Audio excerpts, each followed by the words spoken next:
The void screamed, not with sound, for in the emptiness between realms there was no medium for such vibrations, but with the agony of reality torn asunder, a wound in the fabric of existence pulsed with crimson energies that should not be, bleeding impossible colours across the stars of the Nephilim sector.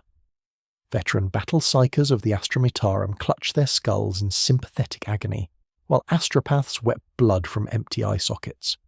Something was coming through, something that should not be. On the forge world of Helios Secundus, amid the grinding manufactorum complexes that birthed the Imperium's engines of war, tech priest Dominus Vex Synthar observed the anomaly through augmented vision. Data scrolled across his consciousness as he calculated trajectories, probabilities, and metaphysical constants. Most irregular, he anoned, mechadendrites writhing about his hunched form. The warp breach lacks the entropic signature of chaos incursion, yet its pattern matches no known Xenos translation technology. The phenomenon intensified, reality buckling inward before exploding outward in a shower of crackling energy. Where the rift had been, a single humanoid figure now tumbled through the toxic atmosphere, trailing wisps of dimensional displacement like a comet's tail. It crashed through the reinforced dome of Manufactorum Epsilon 7, setting off proximity alarms across 3 subsectors. Commissar Hester Cray was not having a good day. The 142nd Helios mechanized infantry had been deployed to quell worker unrest, following rumours of a Genestealer cult infiltration. 6 hours of interrogations had yielded nothing but fatigue and hoarse voices. Now his bolt pistol remained firmly in hand as he approached the impact site flanked by a squad of nervous guardsmen. "Whatever it is," he growled to Sergeant Thade beside him, "if it moves without speaking the proper authentication codes, shoot it until it stops." The smoking crater in the ferrocrete floor housed not the expected daemon or Xenos abomination, but a red and black figure sprawled in an undignified heap. The being wore some manner of full-body armour, though unlike any Imperial pattern. It groaned, then sat up with alarming suddenness. Okay. Who ordered the extra spicy dimensional transfer with a side of concrete pancake? The figure's mast head swiveled, taking in the ring of las gun barrels aimed at its centre mass. Whoa. Is this a cosplay convention? Because you guys are taking the grimdark aesthetic way too seriously. Commissar Cray raised his bolt pistol. Identify yourself, creature, in the name of the God Emperor of mankind. The figure stood, revealing twin blade hilts at its back. Name's Wade Wilson, but the leather daddy crowd calls me Deadpool. Merc with a mouth, the regenerating degenerate. He paused, head tilting. Also, did you say God Emperor? Because that sounds suspiciously like someone's been reading too many dystopian sci-fi novels. The last gun of Private Merrick discharged, whether from fear or an itchy trigger finger. The red beam struck Deadpool square in the chest, burning a hole through the strange armour and into flesh. He staggered back, looked down at the smoking wound, then back up at the shocked soldiers. Rude before their eyes, the wound began to close, charred flesh knitting together with unnatural speed. Commissar Kryle's eyes narrowed. Mutation heresy. Yet something in his instinct stayed his execution shot. This was not the regeneration of a demon, or the healing of a tyrannid organism. This was something else. Restrain it, he ordered. Full protocols. I want this thing in interrogation chamber 3 within the hour. 6 guardsmen rushed forward with suppression manacles. Deadpool sighed theatrically. I usually charge extra for bondage scenarios, but since this is clearly some elaborate hallucination from that tainted chimchangunga I ate, I'll play along. The first guardsman reached him only to find himself suddenly airborne, flipped over Deadpool's shoulder with disturbing ease. The second received a precise strike to the throat that collapsed his windpipe. By the time the third and fourth converged, twin blades had appeared in Deadpool's hands, their edges gleaming with an oily molecular sharpness. These are my emotional support katanas, Deadpool explained conversationally as he parried a bayonet thrust and severed the lasgun's barrel in the same fluid motion. My therapist says, I'm making progress, but let's not test that theory right now. Commissar Kryle had seen enough. His bolt pistol barked 3 times in rapid succession. Mass reactive shells punching through Deadpool's torso and detonating inside. The mercenary was thrown backwards, chest cavity, a ruined mess of gore and fragmented bone. Well, Cray holstered his weapon. That settles that. Does it, though? Came the gurgling reply as Deadpool propped himself up on one elbow, internal organs visibly reshaping themselves. Because I've got to say, This feels like the beginning of a beautiful friendship, or at least a mandatory buddy cop situation. You be the grumpy straight man, I'll be the wacky loose cannon who plays by his own rules. Cray's bolt pistol was back in his hand instantly, but before he could fire again, the distinctive whine of a plasma weapon powering up froze everyone in place. Tech Priest Dominus Vextar stepped into the chamber, the glowing blue core of his Architect plasma caliber illuminating his mechanical features with an eerie light. "This specimen will not be destroyed," the Tech Priest declared, his voice a modulated blend of human and machine. "The Omnissiah has guided it to us for study. Its regenerative capabilities exceed known biological parameters." Deadpool looked between the Commissar and the Tech Priest. "So one of you wants to shoot me and one of you wants to dissect me. Not loving my options here, folks." The plasma caliviver hummed ominously. "You misunderstand Anomaly. You will be given purpose in service to the machine god." "And if I'm not big on the whole servitude thing?" Deadpool asked, now fully standing despite the still healing wounds. It was Commissar Kra who answered, his voice cold as void steel. "Then you will be deemed a threat to the Imperium of Man and eliminated regardless of your regenerative abilities. There are ways to ensure nothing grows back." Deadpool's masked face was unreadable, but his body language shifted subtly from casual to coiled tension. "You know, I'm getting some serious Red Skull vibes from this whole setup. Fascism, skull motifs, questionable fashion choices." He gestured at a nearby Aquila emblem. "But since I appear to be outnumbered and in a place that makes even my reality look sensible, how about we negotiate?" Before negotiations could begin, the Voxcasters throughout the manufactorum blared to life with the sound of emergency klaxons. A monotone servitor voice echoed through the cavernous space. "Warning, perimeter breach in sectors 12 through 17. Xenos incursion detected. All combat personnel to battle stations. This is not a drill. Praise the Omnissiah." Tech Priest Syntha's augmentatic I-word as he received data through his nospheric uplink. "Orcs," he stated flatly. "A significant warband has breached the outer defences. Curious timing." Commissar Krail's face hardened into a mask of determination. Perhaps our visitor is not coincidental after all. He fixed Deadpool with a glare that had broken hardened criminals. "Creature, you claim to be a mercenary. Prove your worth to the Emperor by helping repel this Xeno's filth, and perhaps we can find a place for you that doesn't involve a pie or a vivisection table." Deadpool's masked head tilted. "Let me get this straight. You want me to fight alongside you against aliens instead of being tortured or executed?" He rolled his shoulders, blades gleaming as he twirled them experimentally. "Well, when you put it like that, how can a girl refuse?" "Point me at the bad guys, Commissar Grumpy Pants." The manufactorum walls shuddered as distant explosions sent tremors through the structure. The war had found them, and in the chaos of battle to come, neither the Empire's faithful nor the greenskin horde could anticipate how a single, red-clad mercenary would forever change the tide of conflict in the Nephilim sector. The defensive line established at Junction Primus was already buckling under the onslaught when Commissar Kryl arrived with his strange new asset. Guardsmen of the 122nd held their positions behind hastily erected barricades. Last fire cutting bright lines through the smoke-filled corridor ahead. The unmistakable roars and crude war chants of the Orcish horde echoed off metal walls. "Mars smashed our Humies. Take our shiny bits." The first wave of greenkins rounded the bend. A tide of muscled green flesh and scavenged armour. Crude axes and massive shooters gleamed in the flickering lumens. At their head, a massive knob bellowed orders, its massive power claw snapping open and closed with anticipation. "Emperor, preserve us," muttered Sergeant Thard, feeding a fresh power cell into his lasgun with shaking hands. "There must be hundreds of them." Deadpool peered over the barricade, katanas resting casually on his shoulders. "So those are orcs, kinda like if the Hulk and Shrek had some very angry babies." He turned to Commissar Krail. "What's the plan, boss? Stand here and die heroically, or do you have something more imaginative in mind?"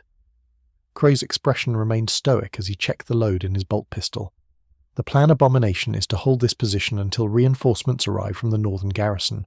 The machine cult cannot lose this manufactorum. A last stand. Classic." Deadpool nodded sagely. "But you know what they say about the best defense."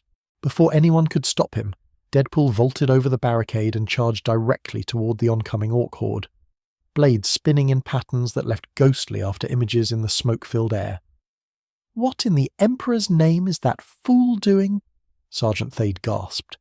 Commissar Krail's hand tightened on his bolt pistol, either winning us time or proving his uselessness. Either way, maintain suppressing fire over his advance. Any guardsman who hits our asset will face summary execution. The orcs, momentarily confused by the sight of a single human charging their lines, recovered quickly with roars of delight. The lead knob pointed its massive chopper at the red-clad figure. Looks like one Humie wants Tade first. Crump him good. 3 orc boys broke from the pack, charging to meet Deadpool with crude axes raised high. What followed defied the expectations of both Imperial and Orcish observers. Deadpool moved like liquid death, his blades finding gaps in ramshackle armor with surgical precision. The first orc lost both arms before it registered the attack, green blood spraying in an arc that spattered across Deadpool's mask. The second received a blade through its throat. The weapon withdrawn in a flash before being buried to the hilt in the eye socket of the third. "Is this really the best you've got?" Deadpool called out, spinning away from a hail of crude bullets that chewed up the floor around him. "I fought garden gnomes with better tactics." The orc knob roared in fury, shoving its own boys aside as it charged forward, power claw crackling with energy. "I's gonna rip your limb from limb, your puny git." "That's what they all say," Deadpool replied, dropping into a combat stance. "But I'm really hard to dismember permanently. Just ask Wolverine or Hulk. Or that time with the wood chipper that we don't talk about." The knob swung its massive claw in a horizontal arc that would have bisected a normal human. Deadpool bent backwards at an impossible angle, the deadly weapon passing inches above his chest. In the same fluid motion, he drove both katanas upward into the orc's unprotected armpit, finding the vital nerves and blood vessels hidden beneath layers of muscle. The green skin howled in agony and rage, its wounded arm hanging limp but the other still clutched a massive slugger. At point-blank range it fired, the crude bullets tearing through Deadpool's side in a spray of red. "That's going to leave a mark," Deadpool grunted, staggering but not falling. To the knob's visible confusion, he remained standing, the wounds already beginning to close. Or not. Regeneration's a hell of a drug. From the Imperial barricade, the guardsmen watched in awe as this strange warrior fought like a demon, yet bled like a man. Commissar Krail's tactical mind was already calculating the potential uses of such a weapon in the Emperor's arsenal. All units, heave ox to the defensive line, advance 5 milesti and establish firing positions. Concentrate fire on the orc rear echelon while the asset occupies their elites. Meanwhile, the duel between Deadpool and the knob had intensified. The mercenary danced around the increasingly furious orc, landing slashes that would have failed any normal creature. Yet the knob's incredible constitution kept it fighting despite a dozen bleeding wounds. "You know," Deadpool called out conversationally as he narrowly avoided being crushed by a downward swing of the power claw, "in my universe, we'd be on the 15th cutscene by now. This boss fight is dragging the knob." Beyond understanding the strange words, simply roared and charged again. This time Deadpool didn't dodge. Instead, he threw himself forward, sliding beneath the massive orc's legs. Both katanas flashed upward in a move that would have made the most stoic swordmasters of the Imperium WS in sympathy. The knob's momentum carried it forward 3 more steps before it realized something was terribly wrong. It turned slowly, a look of confusion replacing rage as it toppled forward. Massive legs no longer receiving commands from its severed spine. Deadpool rose, flicking greener from his blades, and that's why you never skip leg day, folks. The remaining orcs, witnessing their leaders fall, hesitated. In that moment of uncertainty, the disciplined last fire of the 142nd cut through their ranks with renewed vigour. Caught between the advancing guardsman and the red devil who would not die, the greenskin assault wavered, then broke. "Fall back, Louisiana DZ. This ain't worth to scrap." As the orcs retreated in disarray, Deadpool twirled his blades in a showy flourish before sheathing them across his back. He turned to the advancing guardsman, offering a theatrical bow. "Thank you. Thank you. I'll be here all week. Try the reconstituted protein rations, and don't forget to tip your local regenerating mercenary." Commissar Krail approached, his bolt pistol holstered, but his hand never straying far from its grip. Behind him, the guardsmen muttered among themselves, some making the sign of the Aquila, while others simply stared in disbelief. "Your combat prowess island considerable," Cray admitted grudgingly. "Though your tactics lack discipline, and your commentary is borderline heretical," Deadpool shrugged, examining a hole in his suit where an orc bullet had passed clean through. "Yeah, well, Heresy is kind of my brand. Back home they call me the Merc with a mouth for a reason." He looked up, head tilting curiously. "Speaking of which, I'm guessing this isn't Earth, unless climate change got really out of hand." While I was dimension hopping before Krail could respond, the heavy tread of power armor announced new arrivals: Space Marines of the Iron Hands. Chapter, their augmented bodies, a testament to their devotion to the machine, strode through the smoke-filled corridor.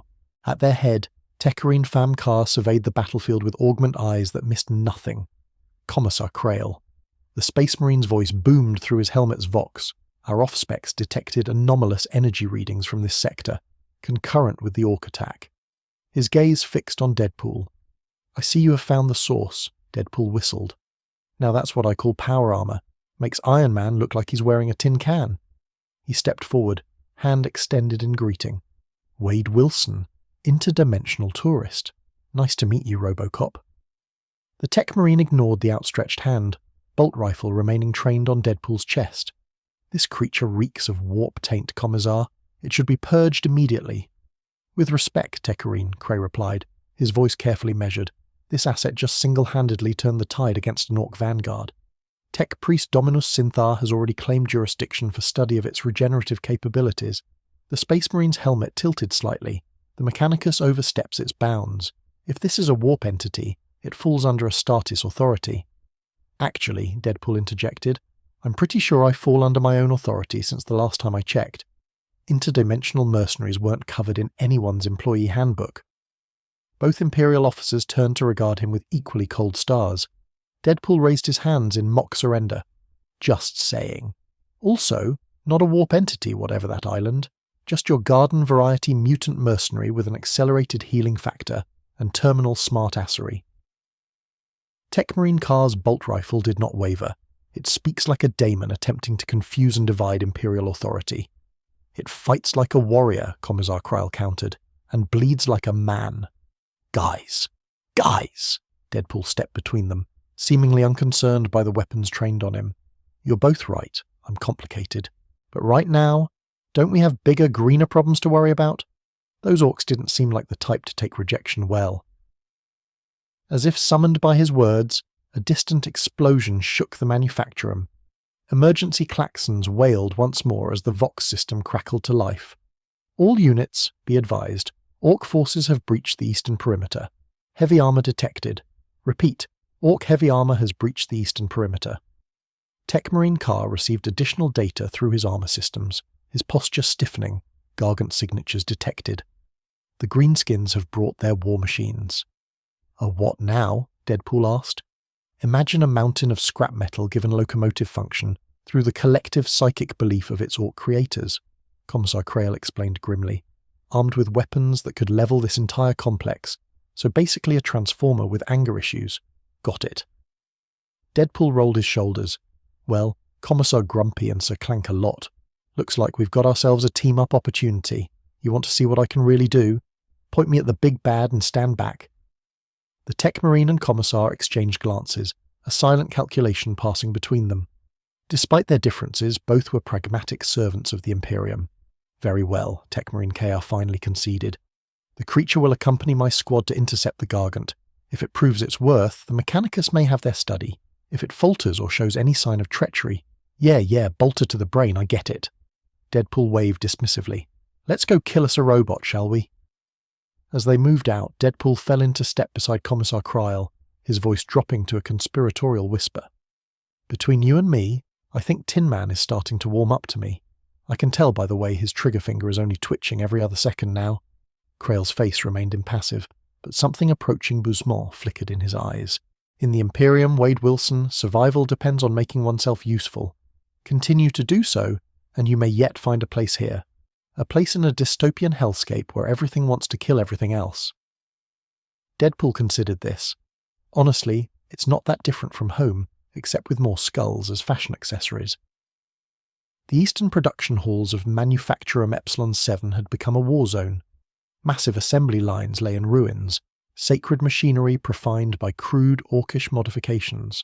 Servitors continued their programmed tasks even as battles raged around them, their augmented bodies incapable of registering the concept of danger. The Iron Hands advanced in perfect formation, bolters sweeping for targets with mechanical precision. Behind them came squads of the 102nd Commissar Cray, keeping their morale steady with equal measures of inspiration and fear, and dancing between both groups, a red blur that could not seem to maintain formation or silence for more than 30 seconds at a time. So, these orcs, Deadpool called out as he effortlessly kept pace with the power-armoured Space Marines, they're like, "What? Your main bad guys?" Because they seem more like comic relief with guns to me. Tekarin Kar's response was clipped. Orcs are a Xenos plague that would consume the galaxy if left unchecked. Their simplicity masks a terrible efficiency in warfare. Huh? Space orcs. Got it.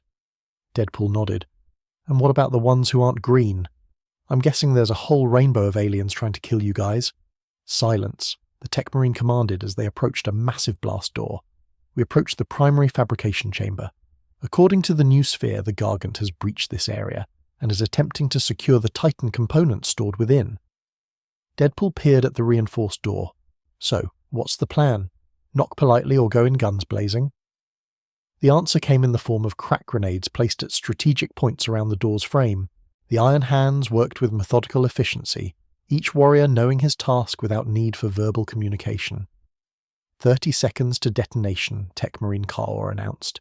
Prepare for immediate engagement upon breach. The guardsmen checked their weapons one final time, faces grim with determination.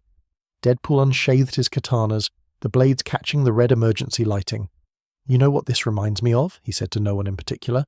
"That scene in every action movie where they're about to breach the door and someone says something really profound or badass before all hell breaks loose." 10 seconds. The Tech Marine end, ignoring him. Deadpool sighed dramatically. "Fine, I'll do it myself." He cleared his throat and adopted a gravely serious tone. "Remember, men, we're not just fighting for the Imperium today. We're fighting for every skull on every banner in every cathedral in the galaxy." The charges detonated before anyone could respond, blasting the massive door inward with a thunderous boom. Through the smoke and debris, the Imperial forces charged into the chamber beyond, weapons at the ready. What they found defied easy description. The fabrication chamber was vast, its ceiling lost in darkness hundreds of meters above. Titangent-scale assembly equipment hung from massive gantries, tools designed to build the god machines of the Mechanicus, now twisted to serve alien purposes. And at the centre of it all stood the Gargant. The Orc war machine towered over the chamber, a grotesque parody of a Titan. Where Imperial walkers were sleek and reverent in their construction, the Gargant was a nightmare of scavenged metal, exposed wiring and crude weaponry. Its head was shaped like an orc's skull, glowing red eyes scanning the chamber as it thundered forward on massive legs. Weapon arms the size of battle tanks swiveled, searching for targets. "By the Omnissiah," one of the guardsmen whispered in horror. That Deadpool said appreciatively as a big robot. Tech Marine Kar was already issuing orders. Squad Thumb, target the knee actuators. Squad Adamant, suppress the Orc ground forces. Commissar, have your men focus on the power cables exposed at the rear. He turned to Deadpool. You, if you truly wish to prove your worth, disable the main weapon battery. Deadpool squinted up at the massive gun assemblies mounted on the Gargan's arms. You want me to take out those building-sized cannons? With these, he held up his katanas. If you cannot, the Tekarin replied coldly, then remain here and do not interfere with those who can. Something shifted in Deadpool's posture, the perpetual levity giving way to a focused deadliness that even the Space Marines recognized. "Oh, I can do it. Chrome Dome, just watch me." Before anyone could stop him, Deadpool sprinted directly toward the Gargant, dodging between piles of debris and leaping over the heads of startled Orc infantry. Last fire and bolter rounds crisscrossed the chamber as the Imperial forces engaged, but Deadpool moved as if the battlefield were a dance floor created specifically for him. Wurg, get to Red Git.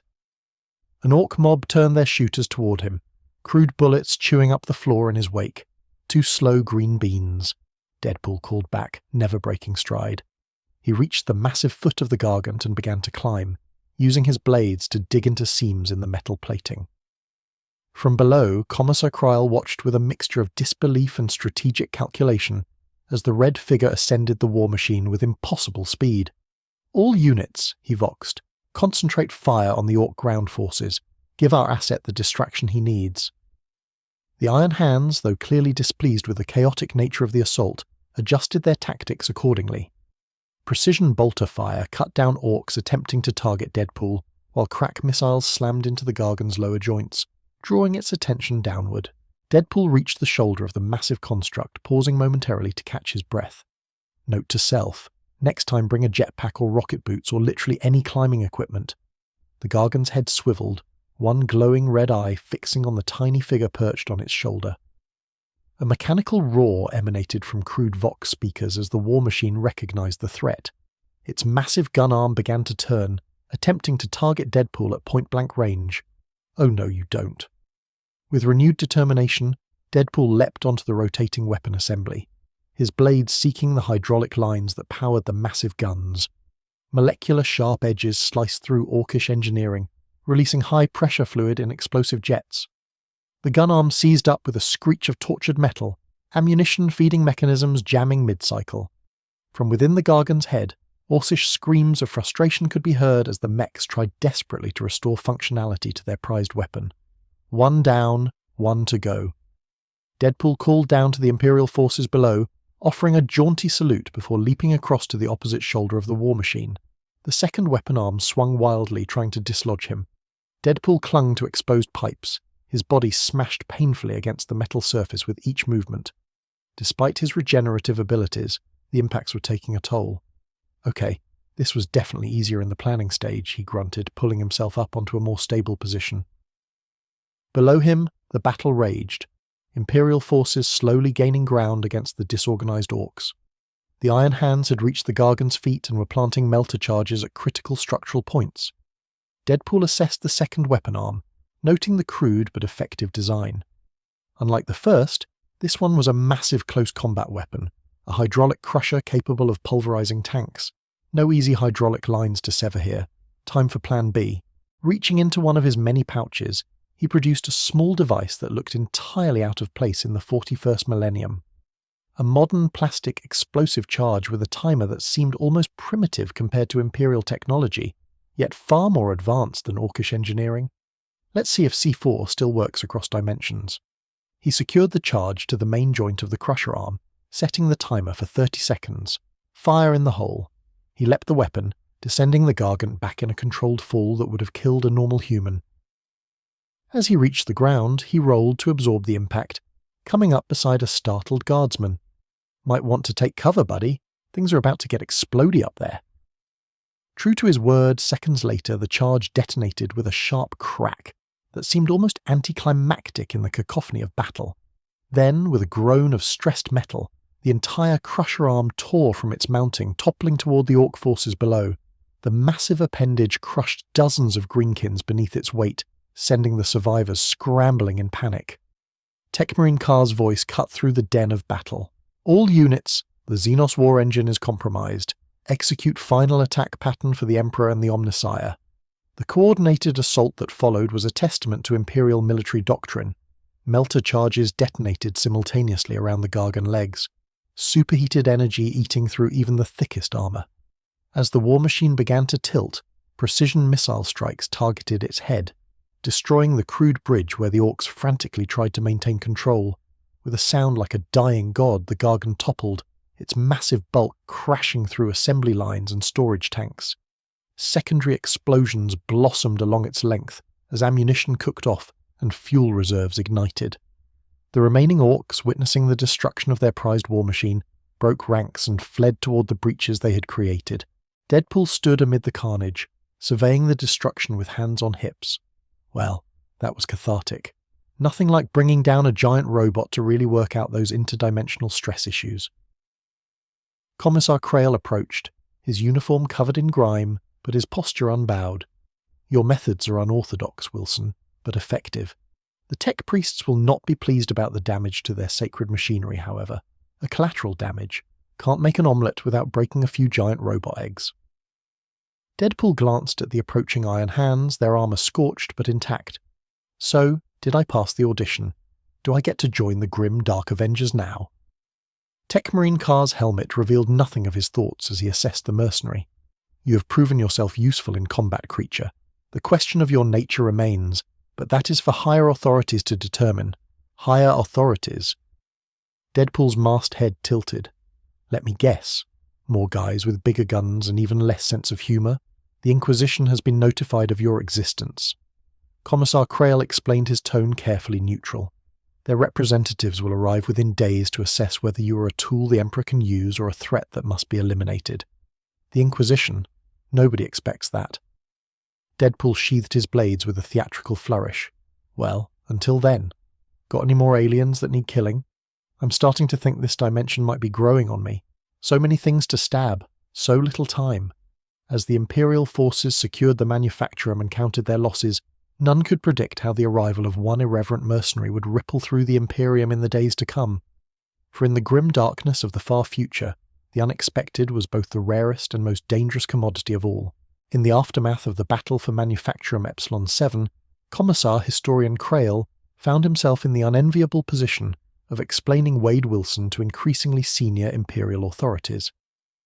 The small briefing chamber aboard the orbital monitoring station Helios Vigil had not been designed for the current assemblage of power. Palpable tension hung in the recycled air. So, let me be certain I understand you correctly, Commissar. Inquisitor Drava Kale of the Ordo Xenos leaned forward, her augmentatic eye whirring as it focused on Krail's face. This entity appeared through a warp disturbance, displays regenerative capabilities beyond any abhuman strain, speaks in incomprehensible references. Yet you allowed it to not only live, but to participate in combat operations. Krail stood at rigid attention, knowing his life hung on his next words. Inquisitor. The tactical situation required immediate action. The entity demonstrated both capability and willingness to engage the Orc forces threatening crucial Mechanicus assets. Tech Priest Dominus Vex Synthar's mechanical voice joined the discourse. The specimen exhibits biological properties of immense value to the Omnissire's work. Its destruction would have been wasteful and illogical. The Inquisitor's organic eye narrowed. The Mechanicus's interest is noted, Tech Priest, but hardly relevant when facing potential warp contamination. She turned to the silent figure standing in the shadows. Captain Valerian, your chapter has extensive experience with warp entities. What say the librarians of the Silver Skulls? The Space Marine captain stepped forward, his Terminator armor making even the chamber's reinforced floor groan under its weight. Psychic energy crackled subtly around his temples as he regarded the data slate containing reports of Deadpool's activities. The entity island unusual, Captain Valerian admitted, his deep voice resonant with psychic harmonics. Our librarians sense a mind that exists both here and elsewhere simultaneously. It bleeds like a man, but thinks like no being we have encountered. Its soul, if it possesses one, resonates on frequencies unknown to our most sensitive psychers. Which means what exactly? Pressed the Inquisitor. It means, the librarian replied carefully, that I cannot determine if it is a threat, an asset, or something entirely beyond our classifications. The chamber door hissed open before further debate could ensue.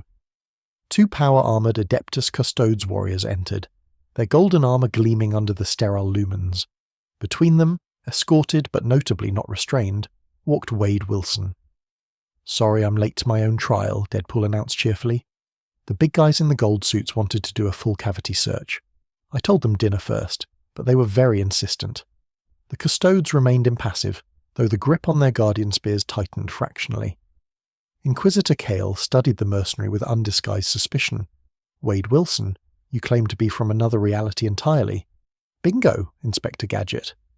Deadpool gave an exaggerated thumbs up. Where I come from all this, he gestured broadly at the assembled Imperial dignitaries, is a tabletop wargame played by nerds with too much disposable income, plastic space fascists fighting plastic space orcs. No offence. Captain Valerian's hand moved to his force sword. It speaks blasphemy. Actually, I speak sarcasm, English, bad Spanish, and a little bit of interpretive dance. Deadpool performed a small pirouette that somehow managed to be simultaneously graceful and mocking. But seriously, 1 minute I'm fighting alongside the X-Men against some interdimensional nasty. Next thing I know, I'm face first in your charming little dystopia. The Inquisitor's expression remained cold. And you expect us to believe this tale? Believe. Don't believe makes no difference to me, Deadpool shrugged. But I've killed a bunch of your green problems, and I'm guessing from the fact that I'm not being shot right now that you're considering keeping me around for round 2. A new voice entered the conversation, dry and clinical. The specimen's combat effectiveness is not in question. All eyes turned to the slender figure that had materialized at the edge of the chamber. Clad in the distinctive robes of the official assassinum, the newcomer's face was a mask of surgical scars and augment enhancements. Operative Siren, the Inquisitor acknowledged with a respectful nod. The Assassinorum honours us with its presence. The assassin moved with liquid grace to the central display, accessing it with mechanical precision. Combat footage of Deadpool's engagement with the orcs played in holothic detail. We have analysed the entity's combat patterns. Operative Siren stated, his techniques match no known Imperial Xenos or heretic fighting style. His weaponry, while primitive, is wielded with efficiency that suggests centuries of experience. Most notable is his complete disregard for personal safety, leveraging his regenerative capabilities to achieve tactical objectives that would be suicidal for normal operatives. In other words, Deadpool interjected, I'm very good at what I do, and what I do isn't very nice. The assassin continued as if he hadn't spoken. The official assassinum sees potential value in studying these techniques. We request temporary custody of the specimen for assessment. Commissar Cray cleared his throat. With respect, the 142nd Helios Mechanized has already established effective battlefield coordination with Wilson. Removing him from active duty would waste an asset already proven against the Orc threat. The Adeptus Mechanicus has prior claim. Tech Priest Synther insisted, mechadendrites writhing with agitation.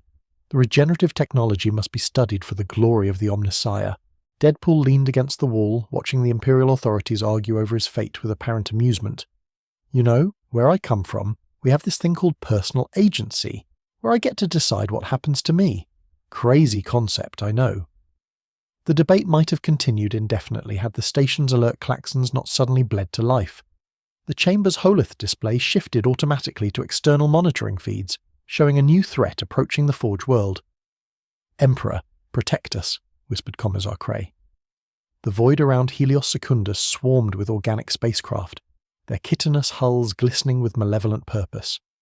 Tyranids, a splinter fleet of Hive Fleet Kraken, thought destroyed years earlier, had returned to complete its consumption of the sector. Well, Deadpool observed into the stunned silence that escalated quickly. Inquisitor Kale recovered first, her voice sharp with authority. This changes everything. Captain Valerian, ready your battle brothers. Commissar Kryl, prepare the 142nd for defensive operations. Tech Priest, initiate Forge World protection protocols. She turned to Deadpool, her expression grim but determined. It seems your trial will be on the battlefield, Wade Wilson. The Emperor protects those who serve his will. And those who don't, Deadpool asked, head tilted curiously. The Inquisitor's smile was cold as void frost. They die serving it regardless. Within hours, the nature of the war for Helios Secundus had transformed completely. Where the Orc attack had been brutal but disorganized, the Tyranid invasion was a symphony of biological horror conducted by the ineffable will of the hive mind. Drop pods of chitin and bone rained from the skies, each disgorging dozens of ravenous organisms bred solely for killing and consuming. From the forward command post established at Manufacturum Epsilon 7, Commissar coordinated the defense of the southern production zones. Holithic displays showed the rapidly deteriorating tactical situation across the Forge world. 3rd and 5th companies report heavy casualties, Sergeant Thar announced, his voice strained. The Xenos have breached the outer Habe blocks and are advancing toward the geothermal taps. If those fall, the entire Forge complex loses power, Krail finished grimly. Have the Mechanicus released the Qatari reserves yet? Negative, sir. They are holding their elite forces in reserve to protect the Central Forge temples, Krail suppressed a curse. The machine cult's priorities rarely aligned perfectly with military necessity. What about our resident interdimensional mercenary? He asked instead. Sergeant Thede gestured to a blinking rune on the tactical display. Currently engaged at Junction Theta with a Tyranid warrior brood. The Silver Skull's librarian is monitoring his progress. As if summoned by the mention, Captain Valerian's voice came through the Voxcaster. Commissar Cray, you should witness this. The entity's interaction with the Tyranid synaptic network island. Unprecedented. A feed from the librarian's helm camera appeared on the command display. The scene it showed defied easy comprehension. Deadpool danced between massive Tyranid warriors, his twin blades severing limbs and piercing carapaces with precision that even Astartes could respect. But it was not his combat prowess that drew attention. It was what happened when the Tyranids tried to engage him psychically. Every time a warrior attempted to coordinate a synaptic attack, It visibly recoiled as if touching Deadpool's mind caused some form of feedback loop. Several warriors were actually clutching their elongated cranial structures, their movements uncharacteristically disorganized. "What in the Emperor's name is happening?" Cray demanded. The librarian's response was contemplative. "The Tyranid hive mind operates on psychic frequencies, Commissar. It appears that when it attempts to process Wilson's consciousness, it encounters interference. His mind exists partially outside our reality, creating a blind spot in the synaptic network." On the screen, Deadpool decapitated a warrior with a spinning attack, Blackie core spraying in an arc around him. "Are you guys getting all this?" he called out, somehow aware of the observation. "Because I'm pretty sure I just broke the alien hive mind with my sparkling personality. Or maybe it's all the chimchungas. Hard to say." The tactical implications were immediately apparent to Krail. He disrupts synaptic control. Can this effect be weaponized? Theoretically, the librarian confirmed, if we could amplify the disruptive effect and deliver Wilson to the primary synaptic node. "You want to use me as a psychic bomb?" Deadpool's voice cut in, apparently having accessed the Vox channel. "Because I've got to say that's both flattering and slightly concerning for my long-term health prospects." Cray leaned toward the Voxcaster. "Wilson, this could turn the tide of battle. The primary node appears to be a Norn Queen variant, currently establishing itself in the central Forge Temple spire. If you could disrupt its control over the swarm, even temporarily, say no more, Commissar Grumpy. I'm your man or mutant or interdimensional anomaly, whatever." The camera feed showed Deadpool finishing the last warrior with a blade through its throat. "Just point me in the right direction and stand back. This isn't my first rodeo with overgrown insects." Captain Valerian's voice held rare uncertainty. The psychic backlash could be substantial. Even with your regenerative capabilities, the strain might prove fatal. "Fatal is kind of my specialty," Deadpool replied cheerfully, "both avoiding it and causing it. Besides, what's the worst that could happen? Death. Been there, done that, got the commemorative t-shirt." The plan came together with remarkable speed, necessity overriding the usual Imperial bureaucracy. Tech Priest Synthar provided a modified neural amplifier originally designed to boost the connection between Tech Priests and the New Sphere. "This device will magnify your mental patterns by approximately 743.6%, the Tech Priest explained as he adjusted the circuitry. "When in proximity to the primary synaptic node, activate it by depressing this rune." Deadpool examined the device which had been integrated into his mask. "So, I just press this button and my crazy brain becomes a psychic loudspeaker. Cool. Always wanted to broadcast my thoughts to an entire alien hive." Inquisitor Kale oversaw the final preparations, her expression betraying nothing of her thoughts. "A strike team will deliver you to the central spire. The Silver Skulls will create a diversion to draw off the main Tyranid force. Once inside, you will have approximately 15 minutes to reach the Norn Queen and activate the device." 15 minutes? Deadpool scoffed. "I can do it in 10 with time left over for witty onliners." The Inquisitor's gaze was piercing. "Understand this, Wade Wilson. If you succeed, you will have earned a place in the Imperium, unusual as that place might be. If you fail, or betray us, yeah, eternal damnation. Souls for the Soul Throne, skulls for the Skull God. I get it." Deadpool adjusted his weapons. "Look, scary spice. I may be crazy, but I'm not stupid. Those bugs want to eat everything, including me. I'm Team Human on this one. Dystopian fascist aesthetic and all." The strike force departed as night fell over the embattled Forge world.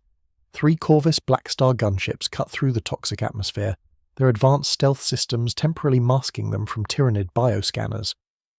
Aboard the lead craft, Deadpool sat surrounded by grim-faced stormtroopers of the inquisitorial retinue, so he said to break the tense silence, "Anybody want to play I Spy? I'll go first."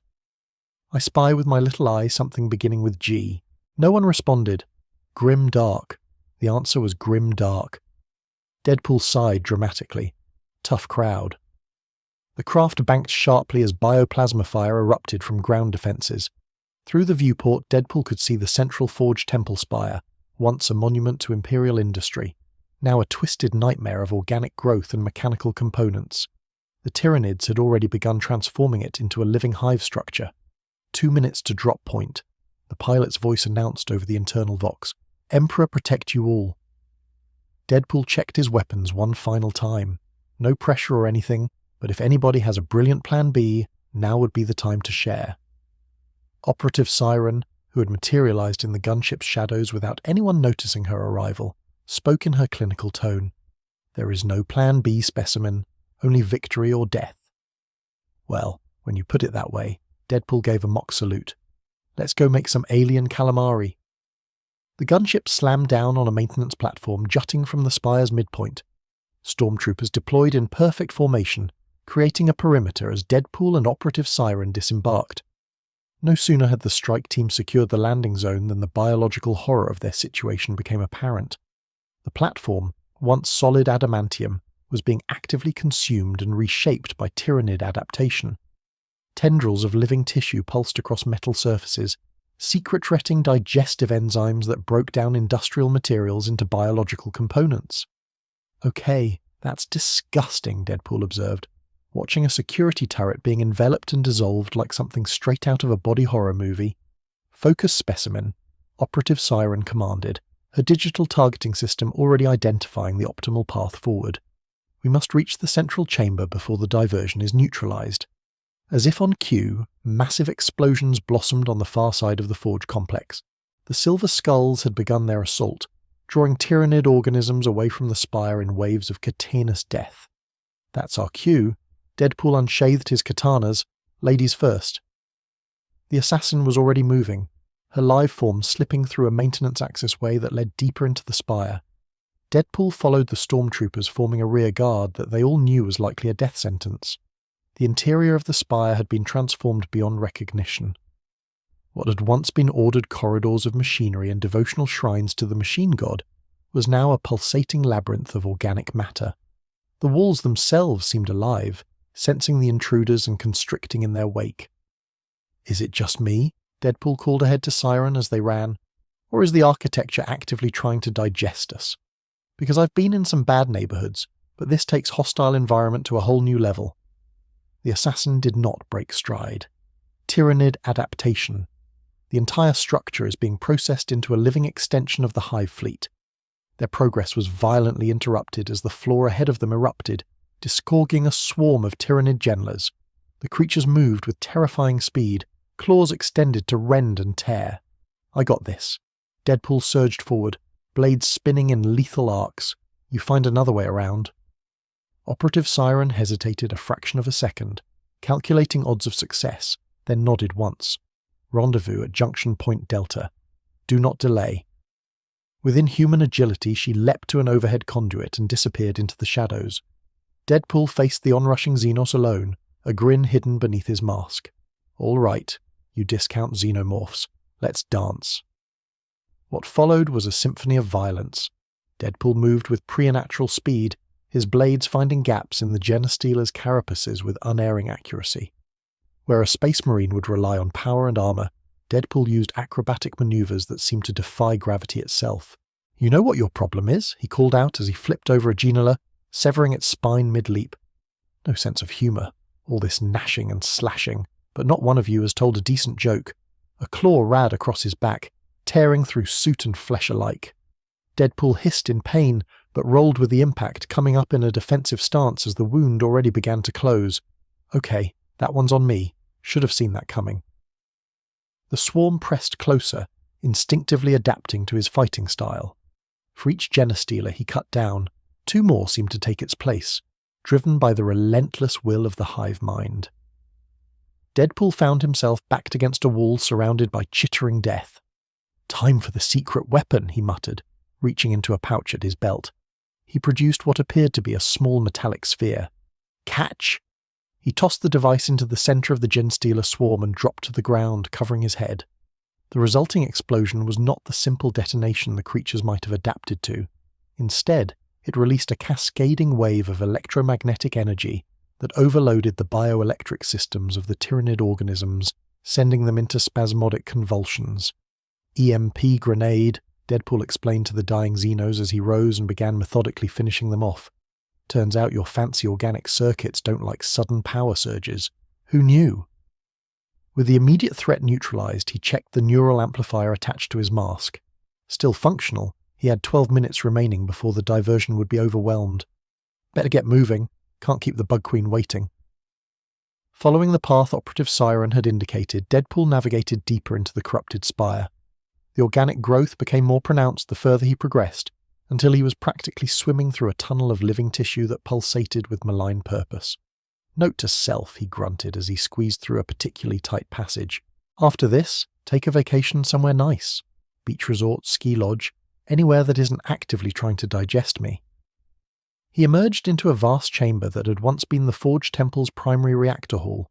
The massive plasma reactors that had powered the Forge World's industry now hung suspended in a cocoon of biomass, their energy being siphoned to feed the growth of the hive, and at the centre of it all, suspended from the ceiling by countless umbilical cords of sinew and nerve, was the Norn Queen.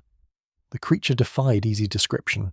Part arapod, part mollusk, part nightmare, it dwarfed even the massive reactors. Its bloated body pulsed with the creation of new tyrannid organisms, eggs, and laravel forms visible through translucent sections of its carapace.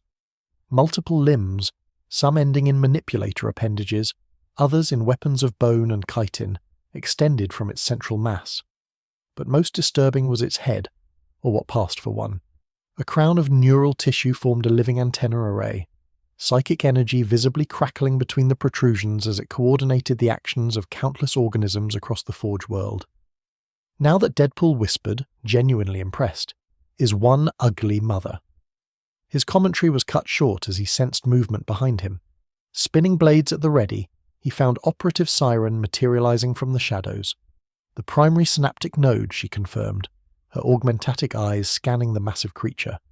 "The amplifier must be activated within 20 meters of the neural crown for maximum effectiveness." Deadpool eyed the distance between their position and the suspended Norn Queen. "So we just need to get closer to the giant alien queen that's probably controlling every nasty in this building. No problem, I'm sure she won't mind at all." As if in response to his words, the chamber shuddered. The Norn Queen had become aware of their presence. Throughout the chamber, previously dormant defensive organisms began to stir, emerging from pods and crevices in the walls. "We must move quickly," Siren stated, already calculating trajectories. "I will create a diversion. You will proceed directly to the optimal position." She handed him a small device. "When in position, activate this before the neural amplifier. It will draw the creature's attention, making the psychic disruption more effective." Deadpool accepted the device, tucking it securely into a pouch. "Got it. You distract Mama Bug. I run up and give her a psychic migraine." He paused, an uncharacteristic moment of seriousness crossing his features. "You know this is probably a one-way trip for you, right?" The assassin's expression remained unchanged. "I serve the Emperor in life as in death. My purpose is clear." "Well, when you put it that way," Deadpool offered his hand. "It's been real. Operative Scary Lady." To his surprise, she clasped his hand briefly. "You fight well, Wade Wilson. Perhaps there is a place for you in the Imperium after all." Without another word, she melted into the shadows, moving toward the far side of the chamber. Deadpool watched her go, then turned his attention back to the Norn Queen. "All right, your royal bugness. Let's see if you can handle a little cross-dimensional brain scrambling." The diversion began with characteristic assassinum efficiency. From multiple points around the chamber, incendiary devices detonated simultaneously, setting swaths of the organic matter ablaze. Tyrannid defensive organisms reacted instantly, surging toward the perceived threat. Deadpool took his cue, sprinting across the chamber floor toward the Norn Queen. Specialized organisms dropped from the ceiling to intercept him, but he cut through them without breaking stride, regenerating minor wounds as quickly as they were inflicted. "Coming through. VIP with an urgent message for the Queen," he called out, leaping over a living barrier of Khitan that erupted from the floor.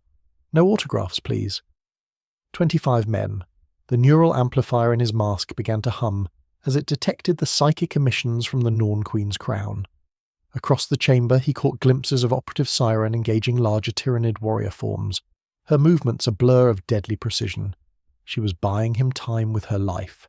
20 Mister, the optimal range. Deadpool activated Siren's device as instructed and instantly felt the oppressive weight of the Norn Queen's attention. Its massive head swiveled toward him, compound eyes focusing with alien intelligence.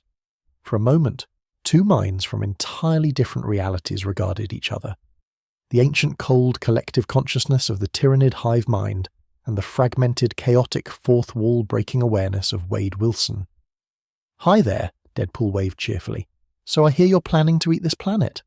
"Yeah, that's not going to work for me. See, I've kind of grown attached to these grumpy humans with their skull fetish." The Norn Queen made no sound, but Deadpool felt its response as a wave of psychic pressure that would have crushed a normal mind. Images of consumption, of worlds reduced to barren rocks, of biomass converted and repurposed across countless galaxies.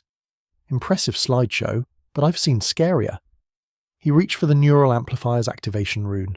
"Let me show you what's in my head." The device activated with a surge of energy that made Deadpool's entire body convulse. His consciousness, already a fractured thing that existed partially outside conventional reality, was suddenly broadcast at many times its normal strength directly into the Tyranid synaptic network. The effect was immediate and catastrophic. The Norn Queen's body contorted in what could only be described as agony, its limbs thrashing wildly as it tried to sever the connection. Throughout the chamber, lesser organisms fell into disarray, some attacking each other blindly, while others collapsed entirely. Deadpool fell to his knees, the strain of the amplification threatening to tear his mind apart despite his regenerative abilities. Blood trickled from his nose and ears as the device pushed beyond its design parameters. "You like that?" he gasped through gritted teeth. "That's just the appetizer. Wait until you get to the main course of crazy that's been marinating in my head for centuries." The psychic battle intensified. The Norn Queen, realizing the existential threat this anomalous mind presented, attempted to isolate and destroy the infection in its network. But Deadpool's consciousness was not bound by the same rules as beings from this reality. His thoughts slipped through the hive mind's defenses like water through a sigh, corrupting and disrupting wherever they touched. In his mind's eye, Deadpool saw the connection spreading outward from the chamber, reaching throughout the Forge world to every Tyranid organism. He saw them falter, confusion replacing perfect coordination, as his chaotic influence spread like a virus through the synaptic network. "This is what happens," he managed to say aloud, though there was no one left alive to hear him, when an unstoppable mercenary meets an immovable hive mind. With a final surge of effort, he pushed his consciousness deeper into the network, targeting the fundamental patterns that define the Norn Queen's control. His vision darkened at the edges as his physical body began to fail under the strain. "Sorry, Commissar Grumpy," he whispered. "Looks like I might not make that debriefing after all." As consciousness slipped away, his last sight was of the Norn Queen's massive body convulsing in its final death throes, the psychic backlash cascading through the Tyranid forces across the Forge world. Then darkness claimed him. Deadpool awoke to the sterile smell of medic antiseptic and the rhythmic beep of monitoring equipment. His entire body felt as though it had been torn apart and reassembled by particularly sadistic children, which given his regenerative abilities might not have been far from the truth. "He lives," came a familiar voice. "The Emperor protects even those who should by all rights be dead." With effort, Deadpool turned his head to see Commissar Cray standing at his bedside, looking somewhat worse for wear himself. The officer's uniform was impeccable as always, but new scars marked his face, and his left arm was secured in a mechanical brace. "Did we win?" Deadpool's voice was hoarse from disuse. "Please tell me we won, because this level of pain deserves at least a participation trophy." Krail's expression softened fractionally. "We won, Wilson. When the Norn Queen died, the entire Tyranid force fell into disarray. Without synaptic control, they reverted to base instincts, attacking each other as often as our forces.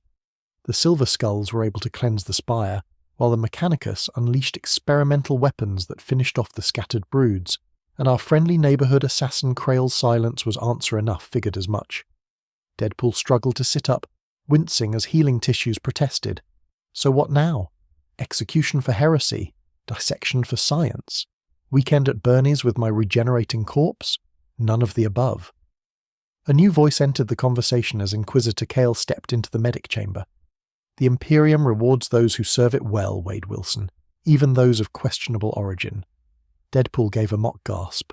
"Are you saying I've earned the Employee of the Month parking spot?" The Inquisitor ignored his flippancy. "You have been granted special operational status under the direct authority of the Inquisition. You will continue to work with Commissar Krail and the 102nd Helios mechanized deployed as needed against threats to the Imperium. So, I'm your new superweapon. Point me at the bad guys and watch the fireworks. Deadpool nodded thoughtfully. Could be worse. At least I'm not being dissected yet. The Mechanicus has been granted limited study rights, Cale continued, to be exercised only during periods of your recovery from combat operations. Nothing invasive without direct authorization from my office. Well, isn't that reassuring? Deadpool swung his legs over the side of the bed, testing his weight carefully. And what happens when I decide I want to go home, back to my reality? Something flickered across the Inquisitor's face. Uncertainty. Concern. It was gone too quickly to identify. Our best minds are studying the phenomenon that brought you here. If a way exists to reverse it, we will find it. Until then, you serve the Emperor. Deadpool stood, stretching muscles that still remembered being torn apart by psychic backlash. And if I refuse, if I decide this grim, dark future isn't my cup of tea? Crail and the Inquisitor exchanged glances. Then Cale said carefully, we would be forced to consider you a threat to Imperial security. A threat that, despite your impressive abilities, would be neutralized permanently, using what I taught you about how to kill me while I was fighting for you. Deadpool nodded. That tracks very on brand for the Imperium. He moved to the window overlooking the Forge world below. The devastation was extensive, but already the Mechanicus was rebuilding, served work crews clearing debris while tech priests reconsecrated machinery. In the distance, columns of Imperial Guard marched in perfect formation, preparing for the next war that would inevitably come. You know, he said thoughtfully, where I come from, I'm considered a hero. Sometimes when I'm not being a pain in everyone's arse, but here, he gestured at the grim landscape below, here I might actually fit right in. A universe where everything is trying to kill everything else, where the good guys are just the bad guys with better PR, and where death is just a temporary inconvenience. He turned back to face them, and though they couldn't see it beneath his mask, he was smiling. I think I'm going to like it here. In the depths of the Forge world, in chambers even the Mechanicus had forgotten, something stirred. Tyrannid biomass, isolated from the hive mind by the death of the Norn Queen, should have perished without synaptic control. Instead, it pulsed with new purpose, reshaping itself according to patterns absorbed during the psychic confrontation. Patterns from a mind not of this reality. Patterns that whispered of regeneration, of immortality, of a consciousness that could not be contained by conventional boundaries. The first of the new organisms pulled itself from the organic slurry, its form a twisted hybrid of tyrannid efficiency and something else entirely, something that should not exist in this universe.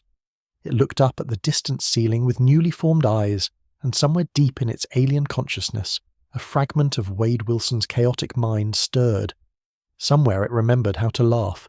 The Imperium had gained a powerful new weapon in the murk with a mouth, but in doing so, it had inadvertently swan the seeds of a threat unlike any it had faced before. For in the grim darkness of the far future, even victory carried the seeds of future conflict, and Deadpool's story in the 41st millennium had only just begun.